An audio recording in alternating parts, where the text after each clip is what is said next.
शास्त्र में मिल रहा है। इसका जो अनुपान है वह शीता युक्त जो दुग्ध है उससे मिश्री के साथ जो मिला हुआ दूध है उसका हम दे सकते हैं। इसकी अधिकतम जो मात्रा है वह 1500 मिलीग्राम प्रतिदिन, इस तरीके से इसका उल्लेख इसमें मिलता है। यह जो द्रव्य जब मैंने इसका पढ़ा और इसको यूज़ करना शुरू किया तो सबसे पहले जितनी भी हमारी जब पेशेंट मेरे पास आते थे तो उसमें विशेष रूप से जहाँ पे स्किन रेशेस जब हो जाते थे, लाल रंग के चिकत्ते आते थे और वहाँ पे पित्त और कफ, जिसको हम शीत पित्त ऐसा उल्लेख करते हैं, जहाँ पे शीत भी है, कफ का भी गुण है और उष्ण पित्त के कारण उष्ण गुण भी है। ऐसे दोनों जो गुण होने के कारण इनकी चिकित्सा में मुझे लघु सूर्यशेखर रस इसका बहुत अच्छा अपने प्रैक्टिस में रिज़ल्ट मिला है और मैं सातत्य से इसको इस्तेमाल कर रहा हूँ। इसके कॉम्बिनेशन में मैंने जैसी आवश्यकता थी तो कई बार गिलोय सत्व का भी इस्तेमाल किया है, कामदुधा रस का भी किया है।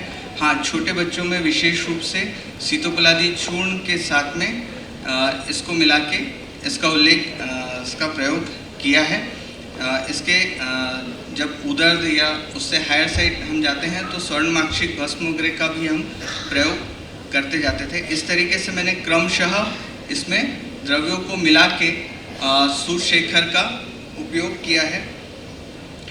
इसके बाद में शिरशूल में विशेष रूप से पित्तज शिरशूल जो थे उसके लिए जब पित्तज शिरशूल का उल्लेख आता है तब आप देखेंगे कि पित्तज शिरशूल के साथ में जो पेशेंट होते हैं उनको स्वेटिंग भी बहुत ज़्यादा होती है और उनको पित्तता बढ़ने के कारण अम्लपित्त भी मिलता है और सिरदर्द भी स्पेसिफिक टाइम पे उनको देखने को मिलता है।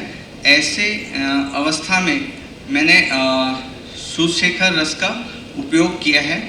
सूर्यशेखर रस के साथ में जो सामान्य रूप से कामदुधा और इनका उपयोग मैंने किया है, जिसके साथ पथ्यादि काढ़े का भी इसमें उल्लेख उपयोग मैंने नियमित रूप से अपने यहाँ पे इसको किया है। सूर्यावर्त जो सूर्य के साथ जैसे जैसे सूर्य की उष्णता बढ़ती है तो उसमें भी पित्त का इन्वॉल्वमेंट ज़्यादा होता है, पित्त हमको ज़्यादा प्रमाण में मिलता है, वैसे वैसे उसकी पित्त की उष्णता बढ़ते जाती है और हम उस बढ़े हुए पित्त को ठीक करने के लिए हम जो लघु सूर्यशेखर का उपयोग यहाँ पे करते हैं।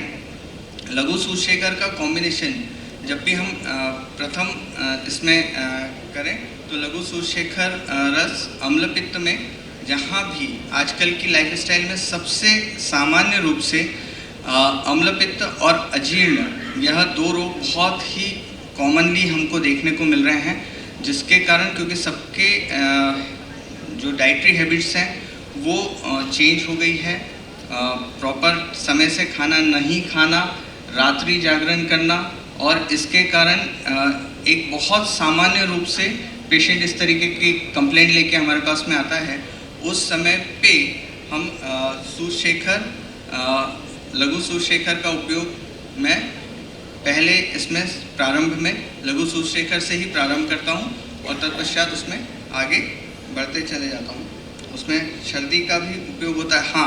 सूर्यशेखर का एक विशेष गुण जो होता है वो भ्रम में होता है, भ्रम, चक्कर आना, इसमें इसका विशेष प्रभाव मिलता है सूर्यशेखर में भी और लघु सूर्यशेखर में भी। और लघु सूर्यशेखर सामान्य रूप से बच्चियों में विशेष रूप से जो स्कूल और कॉलेज में पढ़ने वाली बच्चियां होती हैं उनमें ऐसे पेशेंट मेरे पास ज़्यादा है जिसमें उनको चक्कर आना और वीकनेस के समय इस तरीके का प्रेजेंटेशन जब लेके आते थे तो वहाँ पे मैंने लघु सूर्यशेखर का अपना उपयोग किया है और उसका प्रभाव मुझे बहुत अच्छा मिला है। इसके बाद विचर्चिका और दद्रू, इसमें जो भी खदीर और मंजिष्ठा के साथ में लघु सूत्रशेखर और गंधक रसायन, इनका मैंने नियमित रूप से अपने प्रैक्टिस में उपयोग करता हूं और इसका मुझे प्रभाव मिला है। कंजक्टिवाइटिस अभिसंधि जो है, इसमें सूक्ष्म त्रिफला के साथ मैंने लघु सूत्रशेखर का उपयोग करता हूं और इससे मुझे बहुत ही अच्छे परिणाम प्राप्त हुए। धन्यवाद।